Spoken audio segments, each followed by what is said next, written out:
C'est reparti pour un nouveau châle mystère. Bonjour les fans de loisirs créatifs, j'espère que vous allez bien. Je suis contente de vous retrouver aujourd'hui pour vous parler du retour de la saison du châle mystère. Alors depuis environ, on va dire 3 ou 4 ans, je sais plus exactement, chaque année, j'ai envie de me lancer dans un projet de châle improvisé. Voilà.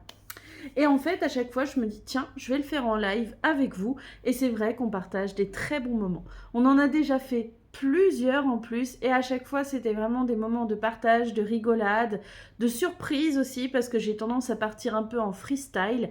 Même si je fais un prototype avant du début, je ne sais pas ensuite comment il évolue, parce que je me laisse toujours porter quand même par mes envies et ma créativité. Donc nous allons le démarrer ce dimanche, qui sera le dimanche 13 octobre.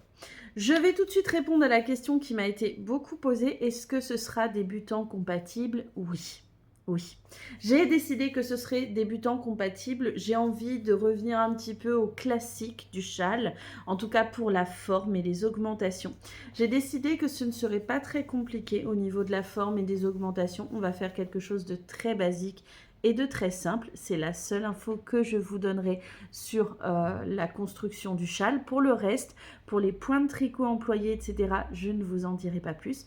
Tout ce que je peux vous dire, c'est que pour moi, un débutant qui est motivé pourra tout à fait y arriver. Il n'y aura pas de souci. Je vais tout de suite vous dire le matériel qu'il va vous falloir. Donc déjà, moi, j'ai décidé de partir sur de la laine fine avec des aiguilles 3,5. Voilà. Donc je vais partir sur des fils fins parce que c'est ce qui me fait envie. Plusieurs d'entre vous m'ont demandé si j'allais utiliser des coloris que j'ai teints moi-même. J'aurais très bien pu, puisque j'en ai dans ma réserve, des coloris que j'ai teints, que je me suis gardé un petit peu pour moi. Mais non, j'ai eu envie d'utiliser des coloris venant de chez 3 différents teinturiers dont j'adore le travail. Et oui, c'est pas parce qu'on teint soi-même qu'on va forcément utiliser sa propre laine, hein. C'est comme un bijoutier, il peut très bien admirer les bijoux faits par un autre bijoutier. Alors, en premier lieu, les premiers coloris sur lesquels j'ai vraiment craqué, c'était au 24 heures tricot chez l'atelier de Vini, que j'embrasse et que j'adore. D'ailleurs, elle aussi, elle m'a pris un coloris chez moi. C'était très chouette de craquer comme ça sur le travail de l'une et de l'autre. C'était génial. Donc, l'atelier de Vini, il y a 2 coloris qui m'ont vraiment fait craquer chez elle.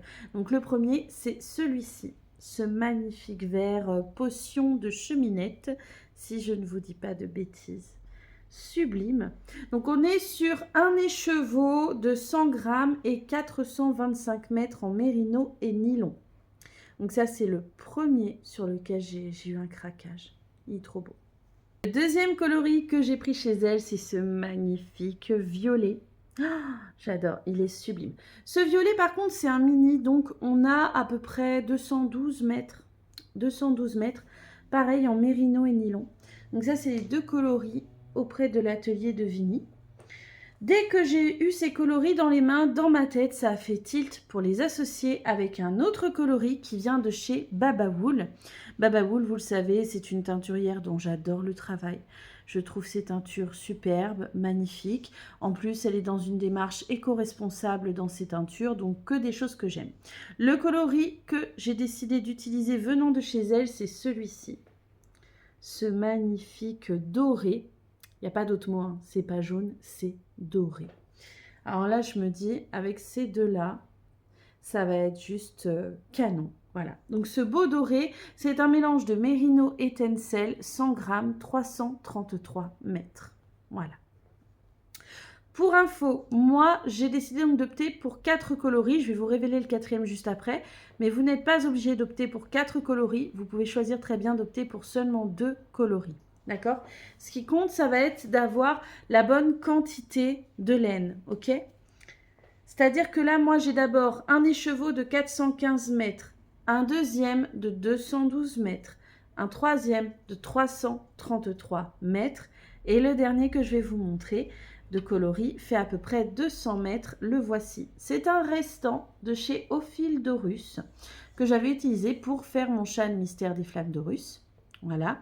Donc il m'en reste un petit peu de celui-ci et je vais le tricoter en duo avec ce joli mohair couleur potiron ou potimarron, j'ai oublié, qui vient de la ferme du Lion Vert. Je vais tricoter les 2 fils ensemble. Vous pouvez choisir de n'opter que pour 2 couleurs ou pour 3.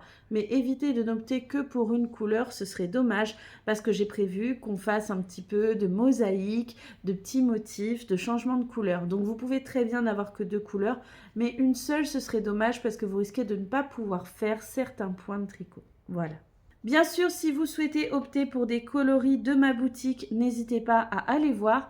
N'hésitez pas à piocher dedans si vous en avez l'envie, mais surtout, sentez-vous libre de choisir la laine que vous voulez. J'ai une amie, une année, elle a décidé d'opter pour de la laine industrielle achetée en magasin, aucun problème. D'accord? Ce qui compte, c'est que vous soyez content du résultat de votre châle.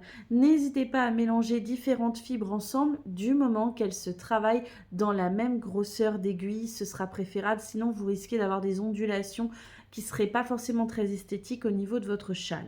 Voilà. J'ai vraiment hâte de démarrer avec vous, de redémarrer ces lives châle mystère, ça sera génial comme à chaque fois. Je suis tellement impatiente. J'espère qu'on l'aura fini avant Noël.